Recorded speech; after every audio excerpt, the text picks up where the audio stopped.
ને હું દવાખાને પડ્યો હોત તો શું હિસાબ કરે? એટલે મેં કીધું હું નોકરી ધંધામાં કમાઉં છું અને કદાચ દવાખાનાના માર્ગે કદાચ મારે 10,000 જતા હોત તો એ 10,000 મારે ડીઝલમાં જાય મને શું વાંધો છે? પણ મારે આ જગ્યાનો આઠાનો નથી જોતો. થાય છે બધાથી કરી શકાય હે?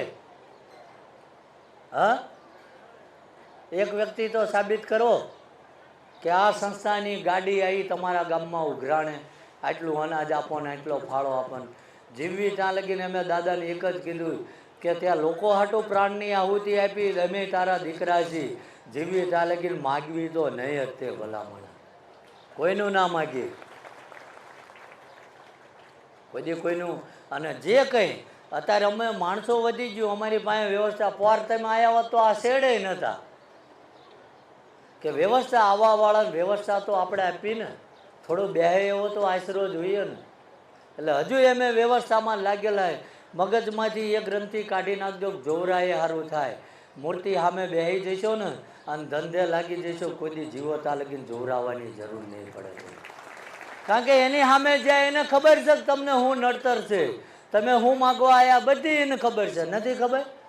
આ તો ઘણા આવા મારી પાસે છોકરો ભણવામાં નથી, માથે હાથ મૂકી દો ને આશીર્વાદ આપી દો તો હું 10મું ન પાસ શું કામ હોય? મારા આશીર્વાદ લાગી જતા હોય કે જે થતું હોય થાય એને કહેવાય કે ભાઈ અત્યારે આ જમાનો છે, ભણ્યા ગણ્યા વગેરે હાલવાનું નથી, તું દાંડે મિલ દે. સમજાય? ઘણા છેલ્લા સ્ટેજ હોય, નાકમાં ટોટા લબડતા હોય કે કેન્સરનું છેલ્લું સ્ટેજ છે, આશીર્વાદ આપી દો, લીવર જતા રહ્યા. મેં કીધું 20 રૂપિયાની ઠીલ્યું પી કહો, ભગવાને આવું શરીર આપ્યું હતું, કોઈનું માન્યો જ નહીં. મોજ કરી લેવાની, એક જ વાર અવતાર મળ્યો, આ 20 રૂપિયાની ખાટિયા પીવાની, સારા કર્મો કર્યા હોય. એટલે પરમાત્મા એની મદદ કરે છે જેને સારી દિશામાં જવું છે એને. અને કોઈ ભગવાન એવો દાવો નથી કરતો હું રાતે તમારા ઘરે પૈસાના દરડા કરી દે. જે સાચું કરે એનો મને વિરોધ ને, પણ ઘણી જગ્યાએ તમને એમ કે હું આમ કરી આલી ના, તો તમારે બધા પાસે 500 શું કામ ઉઘરાવે છે? મૂર્ખ છો તમે. ખોટું બોલું છું? હા, સાચી જગ્યાએ જવું, હું એવું નથી કહેતો અહીંયા જાવ હોય.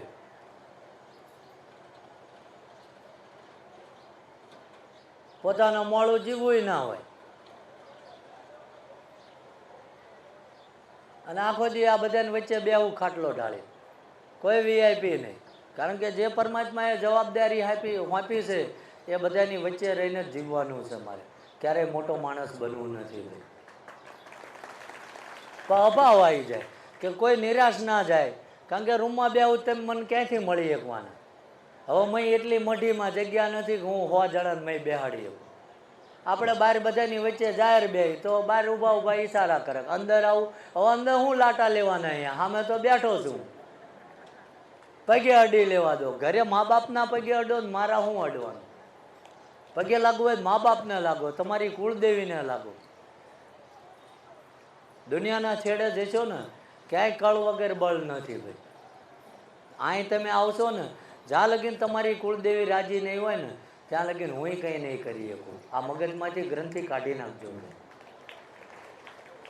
આપણો સારો ટાઈમ હોય, મઠમાં વિરોધ કર્યો હોય ને ભુવાના કાંઠલા ચાલ્યા હોય ને માતાજીના નિવેદમાં રેહીને ઊભા થઈ ગયા હોય, પછી અહીં માર જેવા પાસે આવો એમ માતાજી સારું કરી દે. જ્યાં ક્ષમા માગવાની અહીંયા પહેલાં માગ મંદિરમાં જઈને કે મેં જાણતા અજાણતા સારા ટાઈમમાં મારેથી કંઈક અપરાધ થઈ ગયો હોય તો હવે અમારું અહીંથી બચાવ કરે. આજે આ બહેનો બેઠા છે, કદાચ કોઈનું બાળક અંદર 4 બાળક ઉવડાયા, મારી પાસે જાજા તો ઘોડિયા હે નહીં, પણ એકાદું બાળક રોતું હોય તો આ બેઠેલા બેનમાં ખબર નહીં પડી જાય કે મારા બાળકનો અવાજ છે? પડક ના પડે? તો એ મારું પ્રવચન સાંભળશે કે પેલા બાળકને લેવા જશે? બોલો તો ખરા. તો એમ તમે રોતા આવજો, તમારી કુળદેવી પેલા તમને લેવા આવશે કે હું કામ કરવા દોડી? આ તો ઘણી જગ્યાએ જોરાવા જાઓ ને તમને એમ કે તમારા માતાજી આ છે જ નહીં,